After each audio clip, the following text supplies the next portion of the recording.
नमस्कार, रेखास कुकिंगमध्ये आपले खूप खूप स्वागत आहे.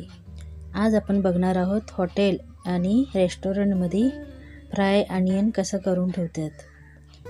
ते आपण बिर्याणीमध्ये वापरू शकतो, पुलावमध्ये वापरू शकतो. असा जर बनवून ठेवला का नाही तो 15 ते 20 दिवस छान असा टिकतो. फ्रीजमध्ये तळून ठेवायचा. तर आपण कांदा असा बारीक कट करून घ्यायचा आहे. छान असं बारीक त्याचे चिप्स सारखं निघालं पाहिजे.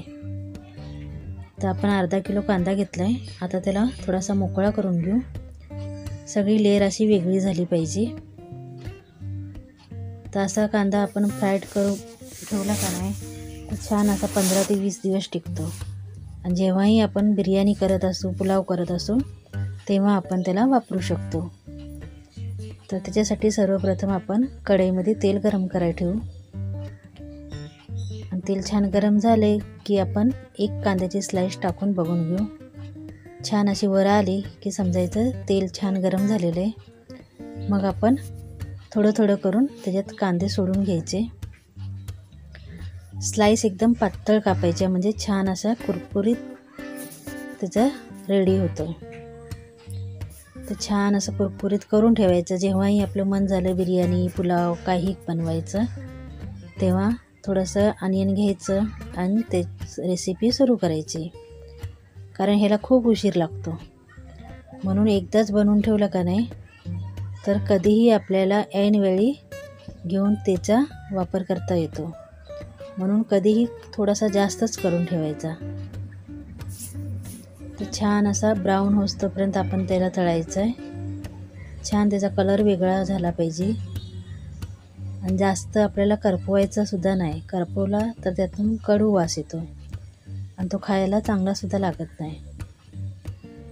आणि असा आपण अर्धा किलो 1 किलोचा जर करून ठेवला, छान असा टिश्यू पेपरवर काढून घ्यायचा. गार झाला की एका बरणीत भरून ठेवायचा फ्रीजमध्ये. महिनाभर पण तसाच राहतो. जरासुद्धा त्याला वास येत नाही. कारण बिर्याणी करताना बिर्याणीची प्रोसेस खूप मोठी होते. म्हणून असा तळून ठेवला ना कांदा तर आपली थोडीशी वेळ वाचतो. तर छान तळून झाला आहे. आपण त्याला एका चाळणीमध्ये काढून घेऊ. जास्त आपल्याला करपवायचं नाही, कारण कांदा तळून झाल्यानंतर सुद्धा त्याची प्रोसेस चालू असते. आणि जास्त करपवलं तर तो अजून काळा होईल. म्हणून ह्या स्टेजवर आपण त्याला काढून घ्यायचा आणि एका ताटामध्ये परातीमध्ये टिश्यू पेपर टाकायचा खालून. छान तेल गाळून घ्यायचं आणि टिश्यू पेपरवर टाकून छान असं मोकळा करून घ्यायचा. गरम गरममध्येच आपण त्याला थोडंसं मोकळं करून घ्यायचं, म्हणजे छान असं व्यवस्थित थंड होईल. आता बाकीचा कांदा आहे तो सुद्धा टाकून घेऊ. असं करून ठेवलं का नाही तर आपल्याला ऐनवेळी बिर्याणी म्हणा, पुलाव बनवताना कामाला येतो. आणि आपला टाईम पण बचत होते, टाईमाची, आणि लवकर स्वयंपाक होतो. म्हणून असा छान असा कुरकुरीत आपण अनियन तळून ठेवलं का नाही फ्रीजमध्ये तर टेन्शनच नाही. तर आता ह्याला आपण छान असं तळून घेऊ. तोपर्यंत हे आपण टाकून घेतल्या टिश्यू पेपरवर त्याला छान असं पसरून घ्यायचं. थंड झाला का नाही तो छान कुरकुरीत होतो आणि आपली बिर्याणी झटकीपट बनते. कारण कांदा तळायलाच खूप उशीर लागतो. तर छान असं कुरकुरीत रेडी झालेलं आहे. आता आपला बाकीचा कांदा जो आपण तळून घेतला आहे तो सुद्धा ह्याच्यावरच टाकून घ्यायचं. तर बघू शकता होत आलेला आहे. मी अर्धा किलो कांदा घेतला होता. तर अर्धा किलो कांद्यामध्ये आपल्याला 1 वाटी भरून असं फ्राईड अनियन मिळतो.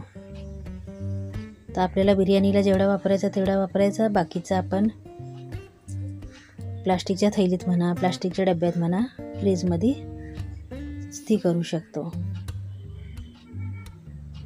तर सर्व काढून आपण थोडं थंड होऊ द्यायचं. थंड झाल्यावरच बिर्याणीला यूज करायचं आहे. और जर आपल्याला वापरायचं नसेल, आपण खाली वेळेत असं काम करून ठेवू शकतो.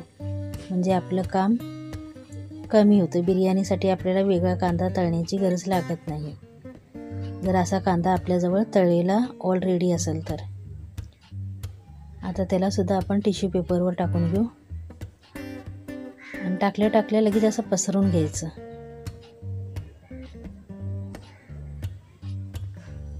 आणि जास्त ब्राऊन केला का नाही मग त्याची प्रोसेस चालू असते आणि तो जास्तच काळा होतो.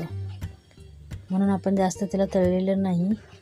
आता चांगलं थंड होऊ द्यायचं आणि थंड झालं की त्याला आपण एका बरणीमध्ये भरून फ्रीजमध्ये ठेवणार. व्हिडिओ आवडला असेल तर व्हिडिओला लाईक, शेअर आणि सबस्क्राईब केल्याशिवाय धन्यवाद.